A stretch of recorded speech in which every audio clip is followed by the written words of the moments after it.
our technical director. Before we get started, just some quick announcements and housekeeping. First of all, we're excited to announce that Soch Cafe Lahore is happening tomorrow at RB Soft, where we'll be discussing the critical soft skills required for product managers. So head on over to the Product Soch LinkedIn page to register and attend. Soch Cafes are in-person product manager meetups where PMs connect, discuss a topic, exchange ideas and experiences, and it's also a fantastic networking opportunity. So again, visit our LinkedIn page and register in order to attend. We're also thrilled to announce the start of our Toronto chapter, where you can expect local Soch Cafe meetups, mentorship programs, localized Sochology sessions, and much more. Again, follow our LinkedIn page to stay up to speed on everything that's going to be happening from Product Soch Toronto. For this session, whether you're joining us from LinkedIn or YouTube, please post your questions into the chat, and we'll bring them up either during or towards the end of the session. Now, recently, we've all been hearing a lot about building without code or no code, and so today we're excited to be joined by a very special guest who will be talking about getting started with no code for product managers. I'd like to welcome our guest, Sahil Khosla. Sahil, thank you so much for joining our session. Thanks for having me. Yeah, so a bit of an intro about Sahil. By the way, I should mention when I asked Sahil for a short bio, he was extremely modest and provided a one-liner. So Sahil is a software engineer turned educator. He's founder of No Code University, an online education platform that's focused on teaching individuals to build, automate, and innovate without code. But Sahil also has more than a decade of engineering and leadership experience under his belt. He's led multiple engineers and engineering teams at companies like Expedia, Deloitte, and Oanda. Sahil, it's a pleasure to have you. Over to you. Thank you. Thanks again for having me. Yeah, excited for this session. I know we don't have a lot of time, so we'll just get right into it. So today's session, of course, is customized for the product community. And when they reached out to me and asked me to speak, so I thought there would be no better way to introduce no code to the product community. So that's why today's session is called Getting Started with No Code for Product Managers. So yeah, let's get into it. Mudassir already introduced me, so I won't spend too much time here. But yeah, I'm a software engineer turned educator. I've always had a passion for teaching and education. So I combined the two, my background in software development and education, and founded No Code University, which again, as he mentioned, is focused on teaching individuals to build, automate, and innovate with various tools and technologies without code. So for today's session, I split it into sort of three sections, or 3 or 4 sections.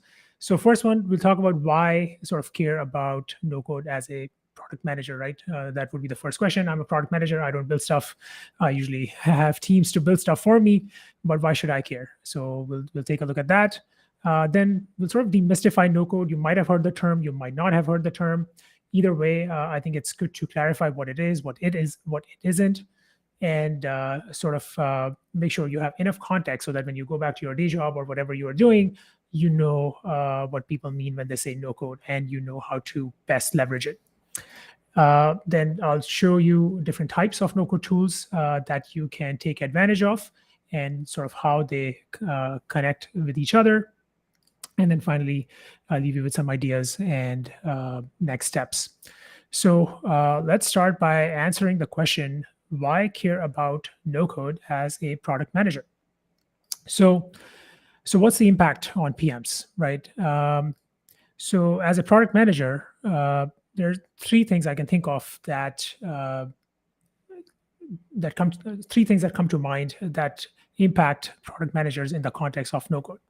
So the first one is it's quite possible that you are a product manager for a team that is building no-code tools, because no-code tools adoption is on the rise. There are several reports out there that mention how the majority of development is going to be based on no-code tools in the coming years. So it's quite possible that in your role as a product manager, you are PMing a team that is building a no-code tool. So that's the obvious one, the first one. The second one is that you could be a product manager for a team that uses no-code tools to build the application. So far, most of the teams probably that you have worked with are using code, but it is quite possible in the coming years that the team that you're working with, the team that you manage as a product manager, is building stuff with no-code tools. And then last one, of course, you yourself could be a user of no-code tools, whether in your day job or on the side if you are building something of your own. Either way, it's quite possible that you are a user of no-code tools. So those are the three things or three ways no-code impacts product managers or is going to impact product managers in the coming months and years.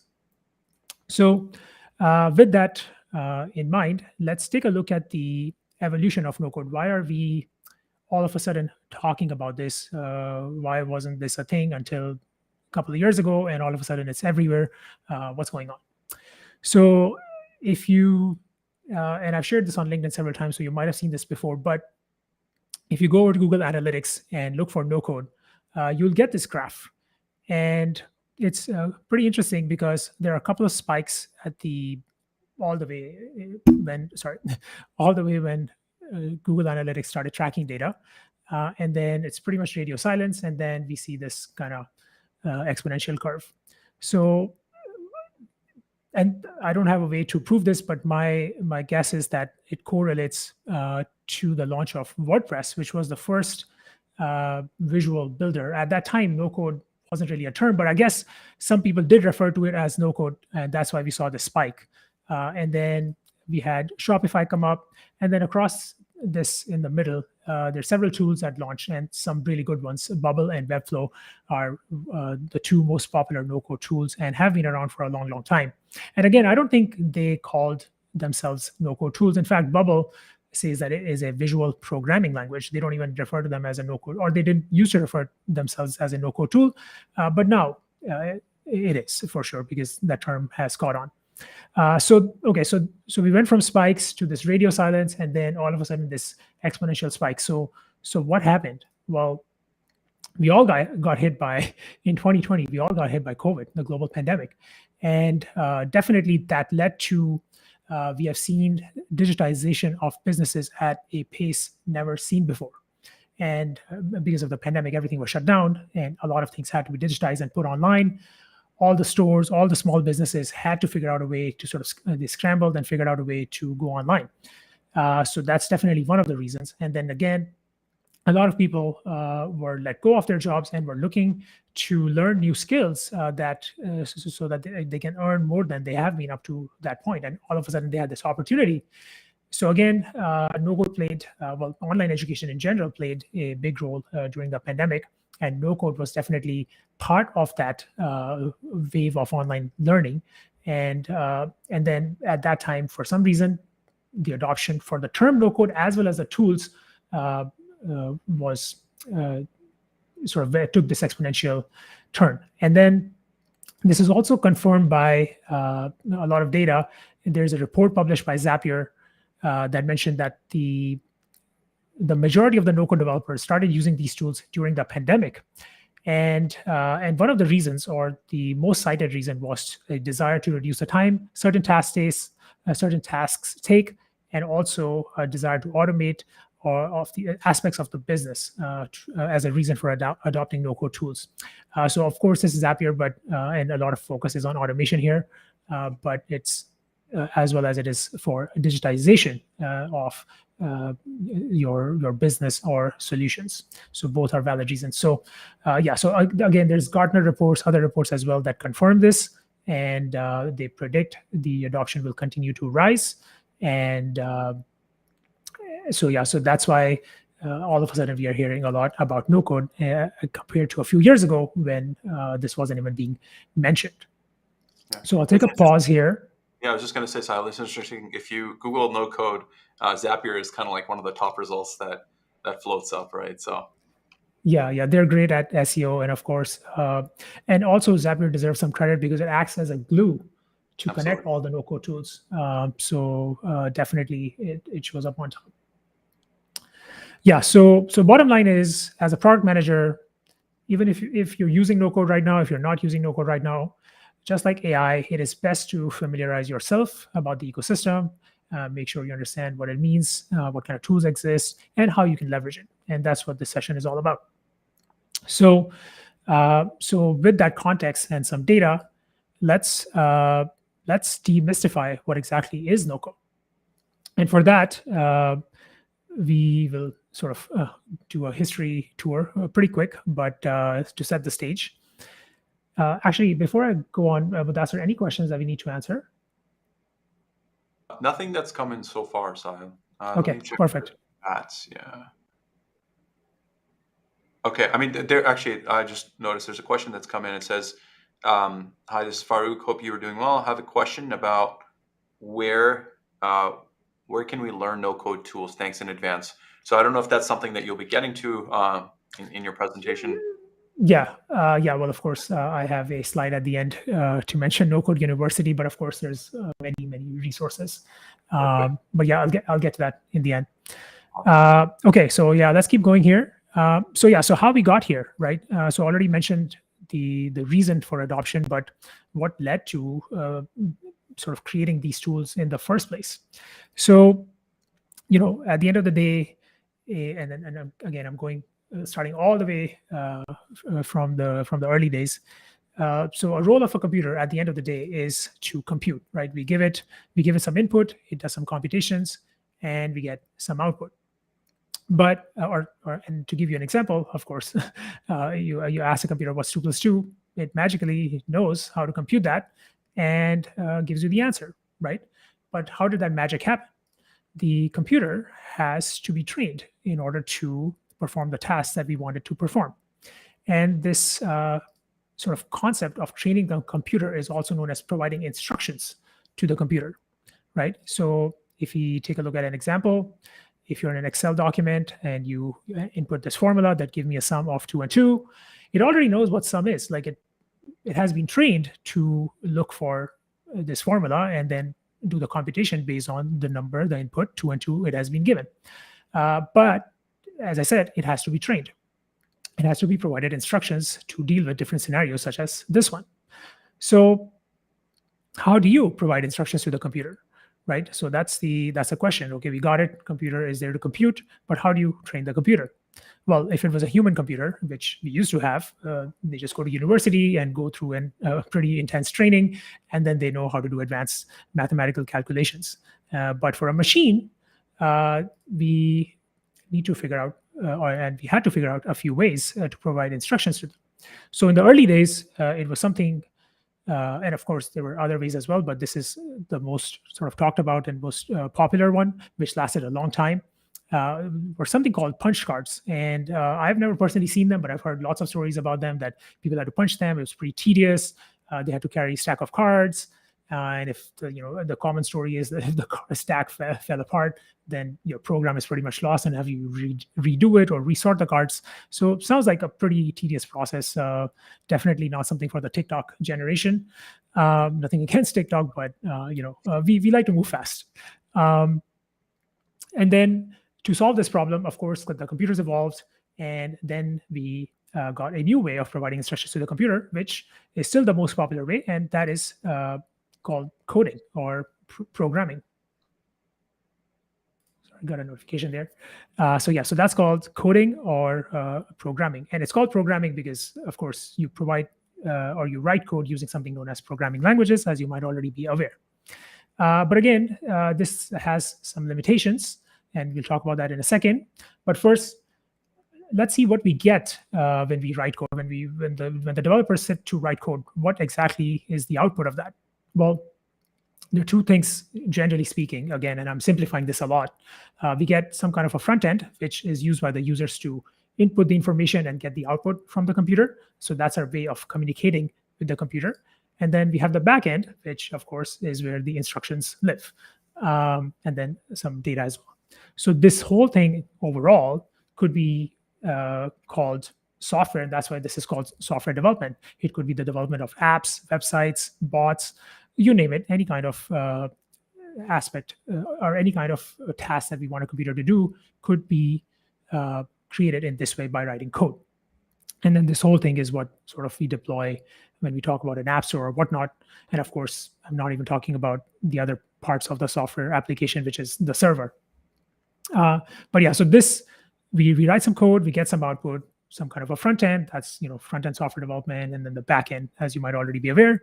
So this is much easier compared to punch cards, of course, but there's a pretty big limitation here that you have to learn a programming language, or in many cases, more than one programming language. And that has been the barrier to entry into developing software applications for the majority of the population. You have to pretty much get trained in software development and programming languages to be able to do that. And that's why it's such a small set of people who can do that. And then we get restricted. So to solve that problem, now we can answer the question, what is no code?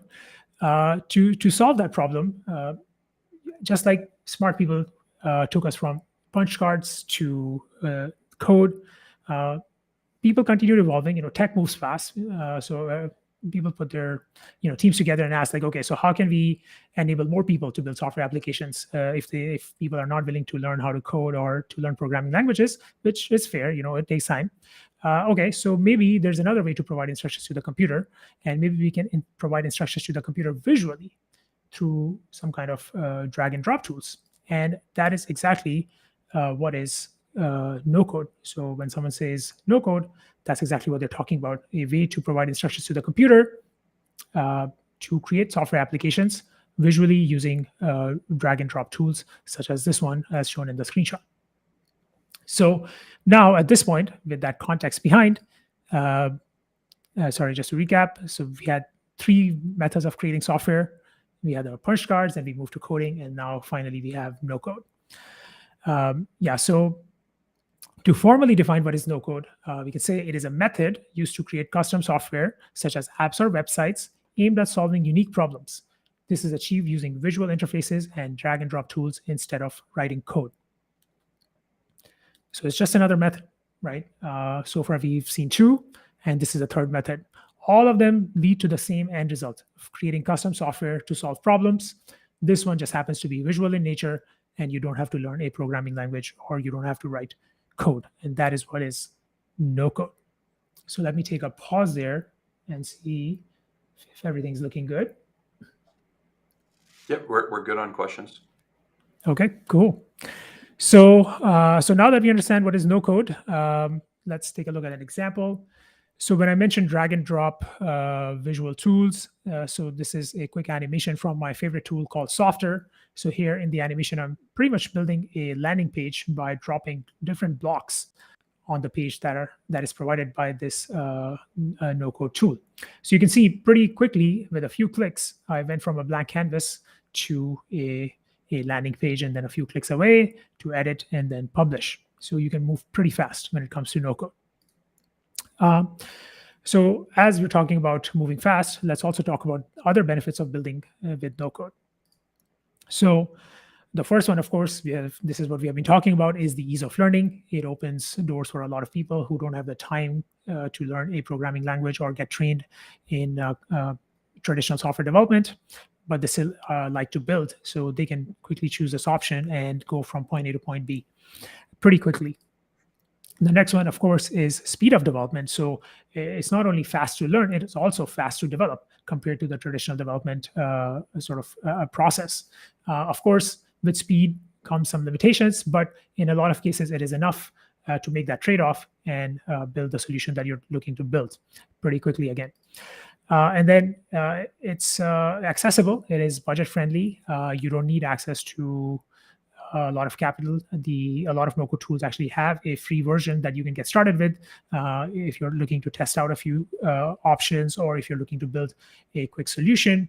You can get started almost for free in most cases.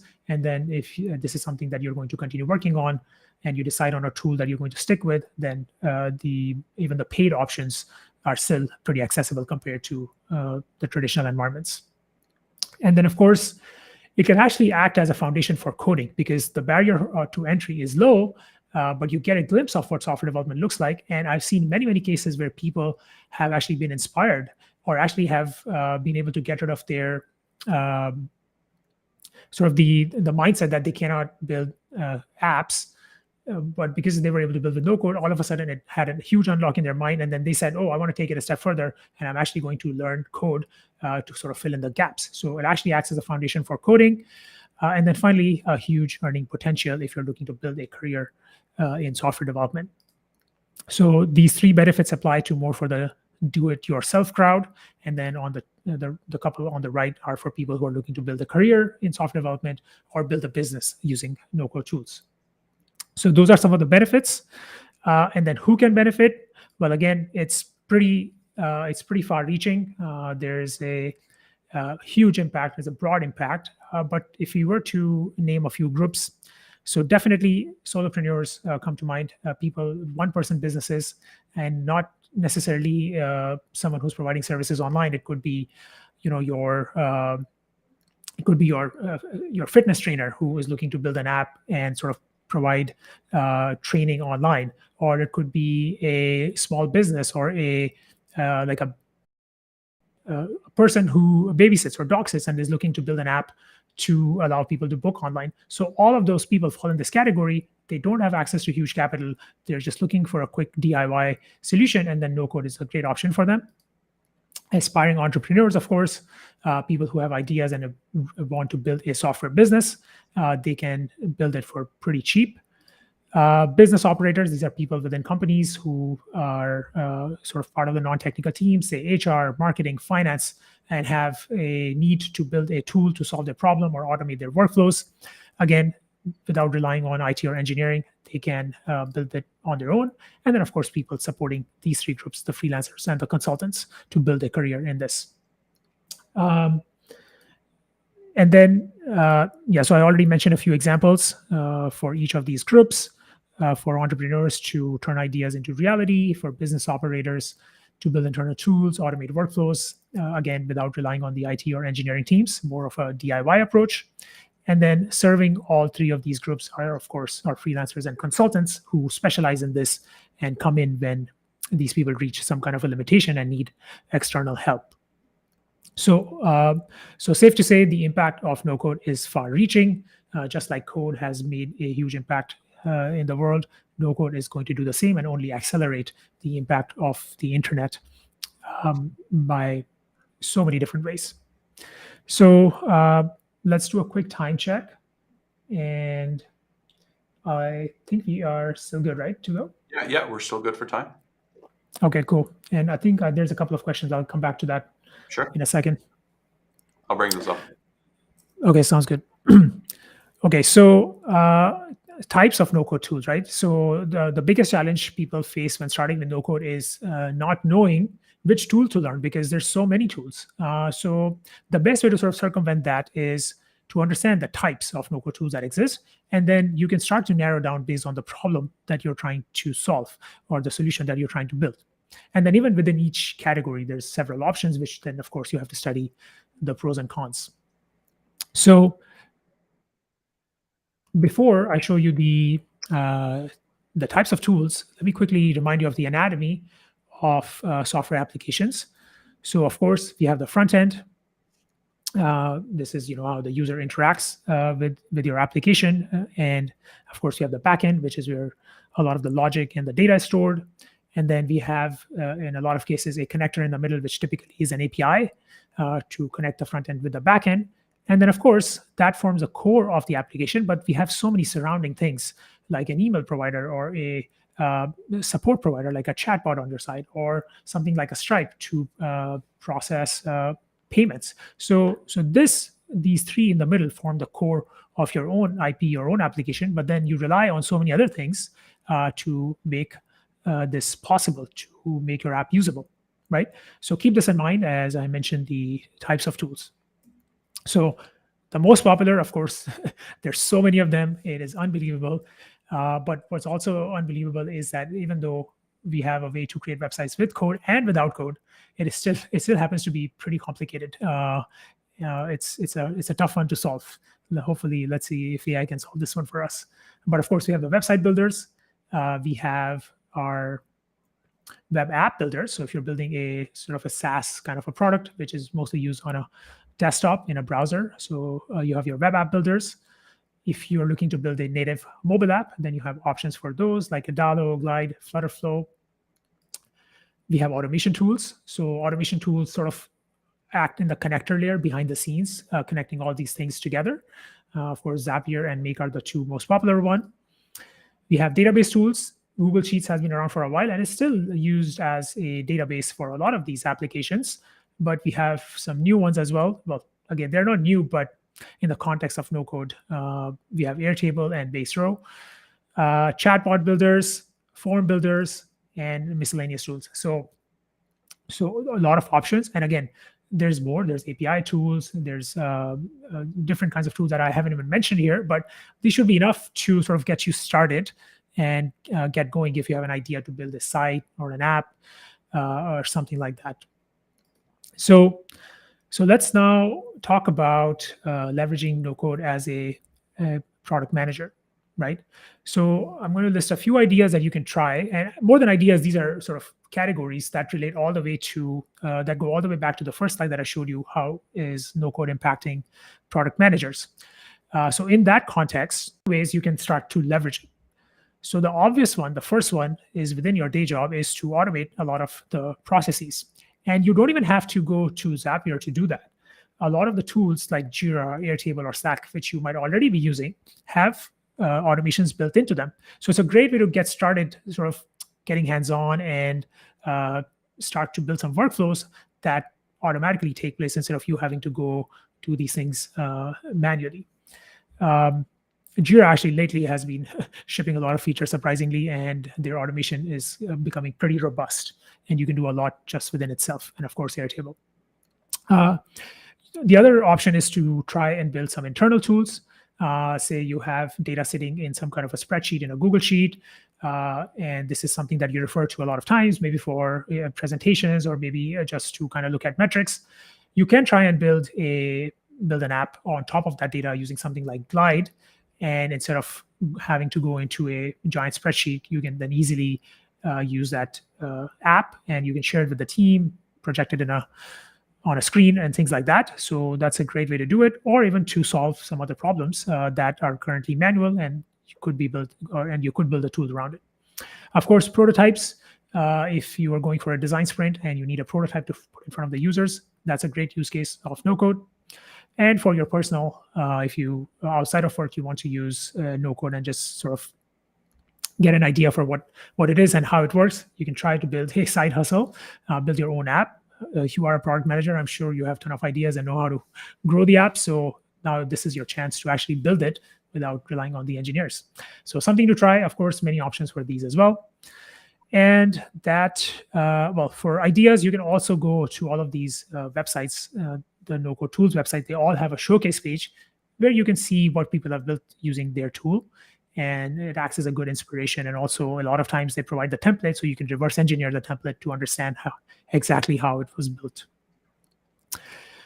So next steps, if you think no code is something that you want to consider and you want to continue learning about, definitely you can. Of course, there's many resources, but I'm going to mention No Code University because that is what I'm working on.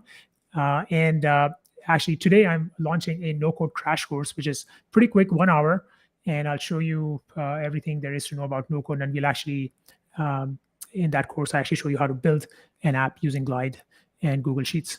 So if that's something of interest, do consider joining. This is a free course. But with that, we come to the end of the presentation. Thank you for your attention today, and I am happy to take any questions. Awesome. Thank you so much, Sahil. Yeah, I'll bring up some of these questions. Actually, this was one of them. You talked about the benefits of no code. But what are some of the challenges or limitations of no code? And Farouk has answered this question, but would love to hear from you as well. Yeah, for sure. So obviously, a lot of tools that I mentioned are great to get started with no code, especially if you're building something independent within the context of a corporate or within the context of an organization that is sort of governed by some compliance rules, some security rules. There's always going to be this pushback from IT with adoption of such tools within, especially within big organizations. But the tools that I mentioned are not applicable to those settings.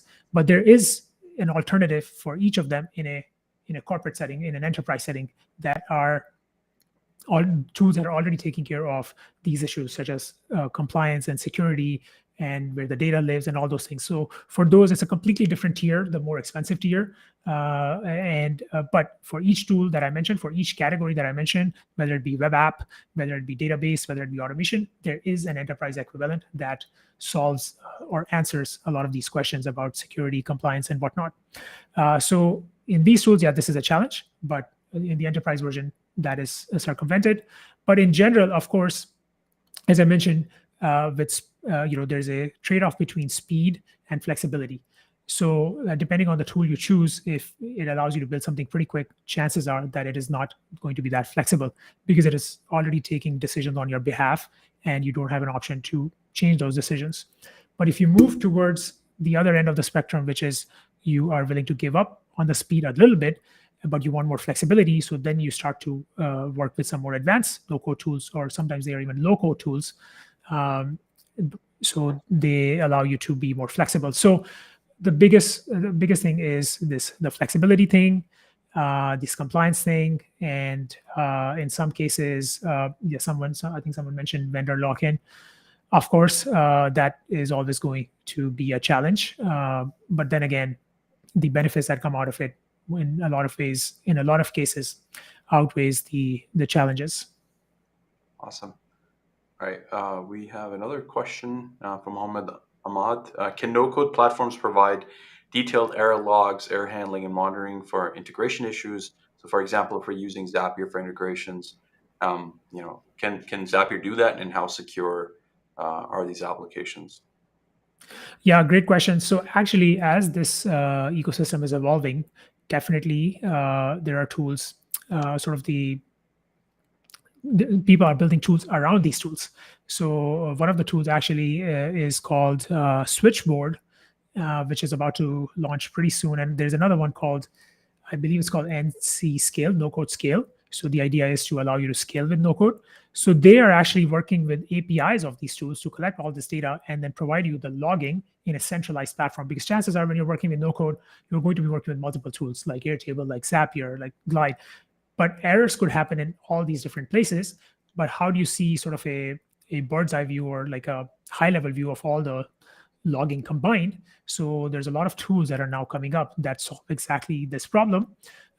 Even if the tools themselves don't provide it, there are options that are going to provide you with this data. And yeah, when it comes to security, as I mentioned, not all these tools sort of promise the kind of security that an enterprise would expect. So there are options. There are different tools that do support that. So you have to do your due diligence as to what are your requirements and how strict they are. Gotcha. Awesome. So I think that's it from for questions from the audience. I just had a thought and then a follow, just a question after. When you had that slide around different types of tools for different problems, I mean, it's just like coding languages, right? There's different coding languages for different problems, and you really need to, even though it is no code, you still need to do that kind of legwork to see what problem you're trying to solve and what are the applications that could help you solve that problem. And then you showed, that two categories. One is, of course, code, no code. There's another one that, kind of springs to mind that is kind of the middle ground here. And of course, no conversation would be complete without ChatGPT, where I've heard tons of examples now, where people are asking ChatGPT to write code for them, and they literally just copy and paste that. And so what are your thoughts on that, and where do you see that? Do you see that as kind of like a middle layer between code and no code, or do you see that sticking around for a while? Well, first of all, as a software engineer, I will say both no code and AI is an unfair advantage, right? Because they've already done it the hard way, and now we have these co-pilots to sort of help us move faster. So for us, yes, definitely an unfair advantage. I don't see it taking over, but definitely it acts as a co-pilot in the capabilities that we have right now, and I use it all the time as well. But for people who don't know how to code and have not built applications with code, it's going to be pretty hard to just ask ChatGPT to do everything. It can create snippets for you. I mean, it can even do the whole app for you, but there's going to be roadblocks. If you can't understand what you have built, it is very hard to make changes or even maintain it. So it's not that straightforward, at least not yet. So where ChatGPT can help though is at sort of when you reach that point where you have sort of pushed your no code tool to the limit, and beyond this, the only way forward is to write some custom code for it. Okay. Yes, that's a great example of where, and all of these tools allow injection of code snippets. And that's when you can go to ChatGPT and say that, hey, this is this tiny problem in my application I'm trying to solve. I need a snippet. It gives you a snippet, you inject it, so it can help you overcome that problem. Okay. Awesome. All right. So just a couple of things that I think you've already highlighted. Product managers are builders by nature, but often the biggest barrier to us is building something ourselves. It's the inability to code, right? Whether it's a side project, your own startup, or quick functional prototypes. Taking a no-code approach is quickly becoming the way to accelerate your ability to build web and mobile experiences as a PM. So this was super valuable. And to the folks online, do check out nocodeuniversity.net to learn more. Sahil, on behalf of our product community and the Product Soch team, thank you so much. And thank you to all of you for joining us. Have a wonderful day. Awesome. Thanks for having me. This was good. Talk to you later. Absolutely. Thank you.